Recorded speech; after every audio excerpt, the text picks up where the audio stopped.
So Bloomberg really thought Meghan Markle would be their golden guest.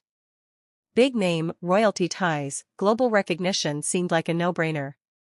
They probably imagined an elegant, intelligent conversation that would dazzle their business-focused audience and maybe even give their platform a refreshing splash of glamour. What they got instead was something so painfully offbeat that insiders are still rubbing their temples over it. According to people behind the scenes, the moment she stepped into their studio, it became clear they'd made a serious miscalculation. From the get-go, the energy was flat. Meghan came in with her usual polished exterior, perfect posture, elegant outfit, that practiced smile, but the moment she started talking, things just fell apart. It wasn't that she said anything outrageous. It's that she said absolutely nothing of substance. Viewers expecting insight or thought leadership got vague buzzwords and PR-friendly fluff. It felt less like a genuine interview and more like a scripted appearance with zero depth. For Bloomberg, that was a disaster. This is a network known for sharp content, intellectual rigor, and no-nonsense conversations. Meghan's segment was the opposite. One staff member reportedly put it bluntly. She dragged the show down. And that wasn't said with any malice, just pure professional disappointment. They were hoping for an engaging guest who could elevate the episode. Instead, Meghan's presence turned it into a forgettable, awkward PR piece.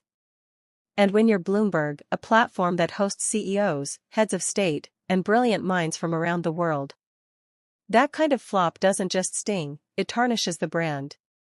Behind the scenes, people weren't even waiting for the cameras to stop rolling before whispering concerns. The vibe in the control room was tense. Instead of nods of approval or quiet admiration, there were raised eyebrows and quiet headshakes. One insider said it felt like a misfire from start to finish. Meghan didn't bring spark or charisma. She brought weight. And not the good kind.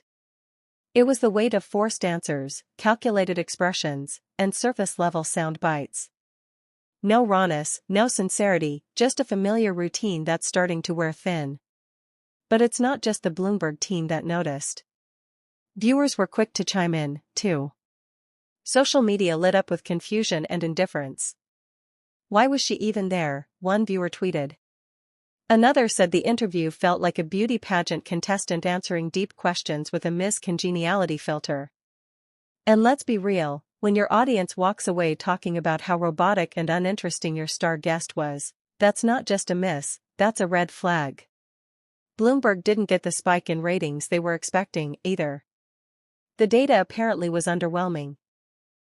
For a platform that measures success and impact in numbers, this was just a financial and reputational misstep. They banked on Meghan pulling eyes and bringing in advertising momentum. But when the dust settled, it was clear she didn't move the needle. In fact, she might have pushed it in the wrong direction. What made the whole thing worse was the contrast. Bloomberg has hosted names that command real respect. When those guests speak, the room listens. They challenge ideas. They offer bold insights. Meghan didn't do any of that. She circled the same tired talking points about being misunderstood, hinted at vague injustices, and wrapped it all in the same Hollywood glaze we've seen too many times before. There was no spark, no authenticity, just another polished, hollow appearance trying to sell a brand that fewer people seem interested in buying. And that's the thing. The Meghan Markle brand is starting to run on fumes. Even platforms that once rolled out the red carpet are beginning to quietly back away. Because when the focus shifts from content to damage control, the cost starts to outweigh the benefit. Bloomberg learned that the hard way. It wasn't just the lackluster performance that rubbed people the wrong way. It was how Meghan seemed entirely out of sync with what Bloomberg represents. This is a platform built on credibility, data, real analysis. When they bring someone on, there's an unspoken expectation that they'll contribute something meaningful. Meghan instead gave the impression of someone more interested in polishing her image than participating in a real conversation. The whole setup felt like a vanity booking, not a value-driven one. And that perception has consequences. Internally, producers started questioning the decision-making that led to her appearance in the first place.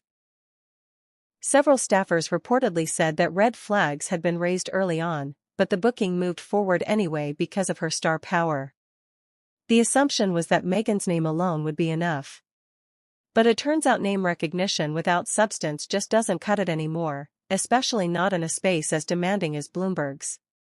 The irony is that Meghan clearly wanted the opposite. She came in expecting admiration, maybe even reverence, but what she got was polite professionalism followed by behind-the-scenes regret. Instead of commanding the room, she drained its energy. One staff member summed it up perfectly. She didn't just underdell, she made everything about herself. And that's the recurring theme with Meghan's media appearances. What should be a discussion turns into a monologue. What should be informative ends up feeling promotional. This isn't the first time this pattern has played out. Just look at Spotify. That multi-million-dollar deal ended in disaster with executives later mocking her on record for her lack of creativity. They felt burned. So did audiences. The same cycle played out again and again. Big hype, glossy rollout, then silence, or worse, disappointment. Meghan seems to keep landing high-profile opportunities, but more and more she walks away leaving a mess behind. That's what Bloomberg is now grappling with. It's not just one bad guest segment. It's a hit to their editorial judgment. When a network known for sharpness books someone who flops this badly, it doesn't go unnoticed. Other outlets are watching. Executives at other networks are whispering. And the conclusion many of them are drawing is simple. Meghan is no longer a safe bet. She's a risk. Part of the backlash also comes from how predictable it all felt. Meghan leaned into her usual talking points. Being misunderstood, being unfairly judged, trying to rise above the noise, but it all felt like a rerun. Audiences have heard it before, and this time they weren't buying it. There was no urgency, no spark, no shift in narrative, just the same repackaged victimhood dressed up in designer clothes and delivered with an air of detachment. To make matters worse, this wasn't even a royal-focused interview. Bloomberg didn't bring her on to discuss family drama or personal hardships. They expected a thoughtful voice who could weigh in on issues with global significance. Instead, what they got felt like a missed opportunity. The entire segment became about Meghan. The way she looked, the way she answered questions, the aura she projected. The topic didn't matter. The discussion didn't matter. Only she did. That level of self-focus might work on entertainment platforms or late-night talk shows, but in serious media spaces, it backfires. People don't tune in for polished branding. They tune in for truth, clarity, and meaningful insight. Meghan brought none of that. And the fallout wasn't just internal. Viewers were vocal. Social media dragged her performance. Memes circulated mocking how disconnected she seemed.